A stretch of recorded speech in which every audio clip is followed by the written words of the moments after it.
It is being reported that MSNBC is now in full panic mode, realizing they will soon be outed in a court of law under the RICO Act, and many associated with that organization is looking at prison time.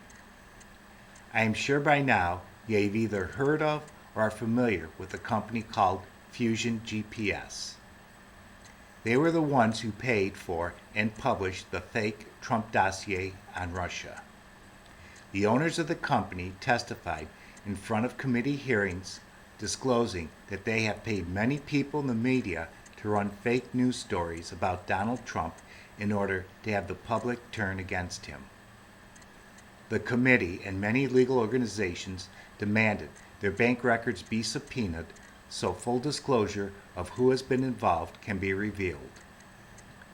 They fought against this action tooth and nail, but eventually lost in court, and I believe it was Deutsche Bank that had to turn over all their bank records. Once released, it was leaked out to no surprise that CNN and MSNBC and their staff was heavily infiltrated. Now it is beginning to leak out which TV personalities have been bought and paid for to lie to the American public. Rachel Maddow is one of the first names crossing the internet, and they say in a recent telecast you can see her having a total meltdown, knowing what was about to happen to her in the near future. According to sources with knowledge of what is in the bank records, many other high-profile newscasters are looking at some very harsh punishment, and that means jail time. Sit tight, America.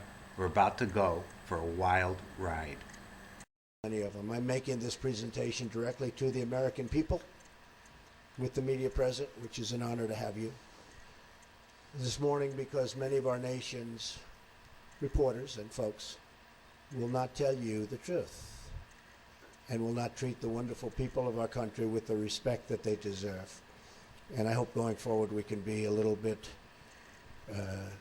different and maybe get along a little bit better if that's possible. Maybe it's not, and that's okay too.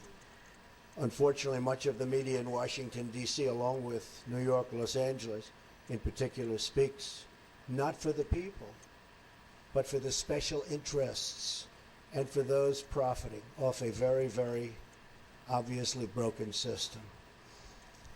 The press has become so dishonest that if we don't talk about it, we are doing a tremendous disservice to the American people. Tremendous disservice. We have to talk about it to find out what's going on, because the press honestly is out of control. The level of dishonesty is out of control.